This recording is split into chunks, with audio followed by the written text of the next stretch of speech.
Hi YouTube, I am Kenji and today I'm going to talk about this Yoga 720 laptop. I have this laptop for around 7 months and I brought this laptop at the beginning of 2018, but I believe this is a 2017 model. This is a 2-in-1 laptop. This is a Lenovo Yoga 720. I believe there is discount that there are discount going on in at Lenovo website that you can get it for $1,500 and what $1,500 get you is in 7th generation 7700 HQ i7 processor from Intel, 16 gig of RAM. I'll come back to you about the RAM. The 1 TB of SSD, NVMe storage. The SSD is from Samsung. 4K. This is a 4K panel, along with touchscreen that supports a digitizer pen that Lenovo do sell, and it also comes with a GTX GeForce 1050 normal 1050, not the Max-Q edition, paired with 2 gigs of video memory. So this is basically as best of spec. This is the best, I would say, the best budget 2-in-1 laptop with good specs in it, because if you are looking for anything around this range, is either you need to go for the Surface Book, yes, the Surface Book 2, which costs around $2,500, and you get half the storage. You get half the SSD storage only. And another option is from HP, I believe HP Spectre line, but you are getting an 15-watt CPU. It's not that suitable for video editing, and it only have an MX 150, which is, I mean, it's an entry-level gaming graphic card, but you don't expect to play on high settings on 1080p. So I'm going to share my experience about for using these laptops for the past 7 months. So that for those who is interested to buy this laptop, if Lenovo have sales or clearance sales or anything, so for you guys know what you are getting into for this model. There is a newer model that Lenovo have released, the Yoga 730, that have an 8th generation Core i7 8550U. That is a 15-watt CPU.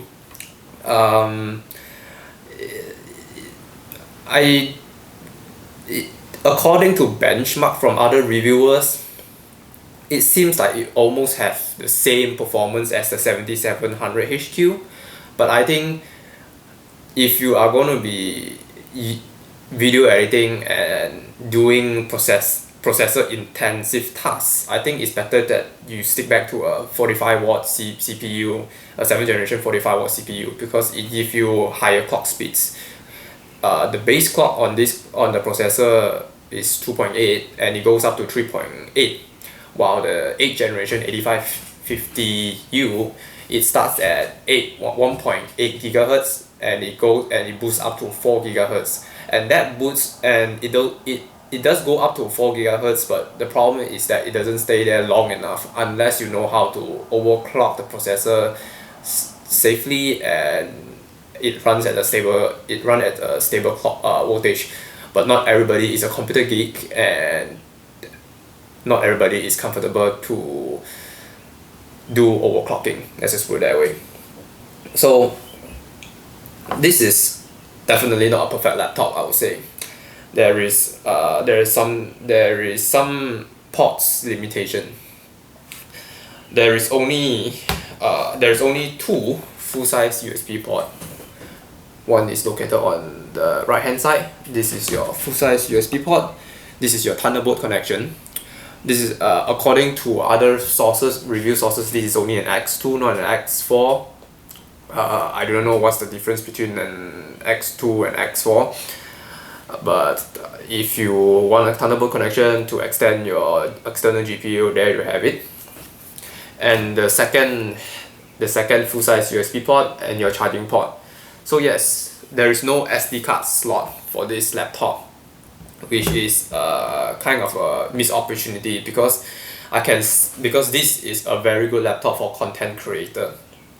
It have a NVIDIA it have a NVIDIA graphics card inside there, so it will accelerate all the audible products, like if you're using Premiere Pro, Lightroom, Photoshop, Illustrator, After Effects. NVIDIA is more of a suitable processor to accelerate those applications compared to AMD processors, AMD GPU, sorry. And this model that I have is a 15-inch model that sports a 4K screen. So it's really nice. You can see a lot of details. You get a lot more you got a lot more working space. Depends on how you set your scaling on your window. And the keyboard is backlit, which is a nice touch. There's no face recognition, but there is a fingerprint reader here. This is an entire touch. It's a 10-point multi-touch.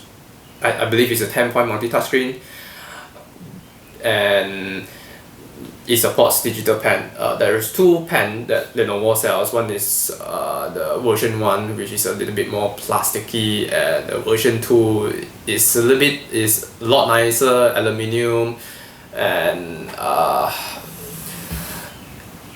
there's a difference between the two pen according to the store that states the version 2 it supports 4,000 over levels of pressure sensitivity, while the version 1 only supports 2,000 over level of sensitivity. I do not know how it translates when it comes to artworks, but because I'm mainly using this to sketch my notes on, so I don't feel there's a difference between a 2,000 level sensitivity point and 4,000 levels sensitivity point. Okay, performance wise, that's what you here's the thing. This hardware, it packs a lot of hardware and performance in this thin chassis, but the thermal performance is very bad. Not only that, this laptop come out from the factory with the turbo boost disabled.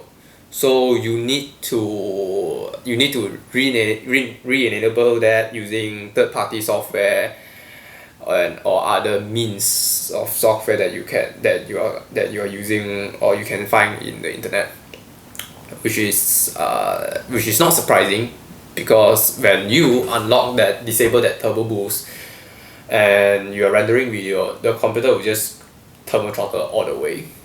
Even I did repasting on the CPU, it only helps a little bit if your room is very cold and you have a laptop fan blowing to it. It can sustain the clock speeds at 3.8, but it depends on your luck.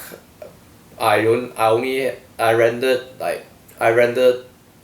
a lot of videos, but there's only out of 10 videos, maybe there's 2 or 3 videos in the correct condition the laptop is able to sustain 3.8 GHz boost clock all the way. Other than that, you can see thermal throttle and stabilize back at 2.8, the base clock.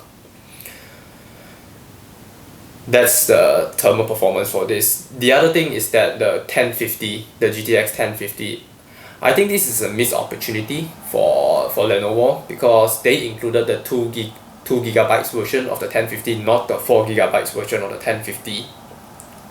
So because nowadays the games have very high texture graphics, very high resolution of textures. So you will run into the 2 GB buffer very quickly. I play World of Tanks a lot, and especially after World of Tanks updated with their latest graphic overhaul, it just hit the 2 GB buffer. I believe there are more performance that can be squeezed out from this 1050, but because of that 2 GB video memory, that really limits the graphic performance. The newest Yoga 730 actually includes a 4 GB version of the 1050. So if you are a student and most of the time you're gaming and you don't do much video work, you can get away with that 730.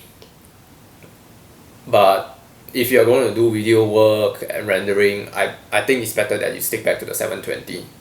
So the next thing on this laptop is that the RAM. The RAM setup is very odd for this laptop. There's only one slot that you can upgrade. There is 8 GB is already installed onto the motherboard. It is soldered onto the motherboard directly. You cannot remove and upgrade that 8 GB. So that leaves you only have one slot that you can upgrade on this laptop, which sucks because you cannot push this laptop to 32 GB for content creators out there. At most you can push up to the odd 24 GB of RAM. Means you're gonna install one 16 GB alongside to that 8 GB on board.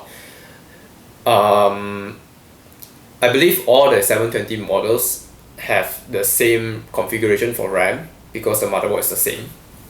So I haven't tried upgrading to 24 GB yet, but according to my research on the forums, 24 GB should be stable. But I haven't personally tested myself. If I get a chance to test it, I'll certainly put an update on this video as well. For battery life, this laptop will get you 4 to 5 hours in comfortable screen brightness. I'll come to that screen brightness a little bit. But if you're gonna dim it a little bit more, it will get you 5 to 6 hours. Depend on how you use it. And if you turn off the backlight, it definitely extends the battery life a lot for sure.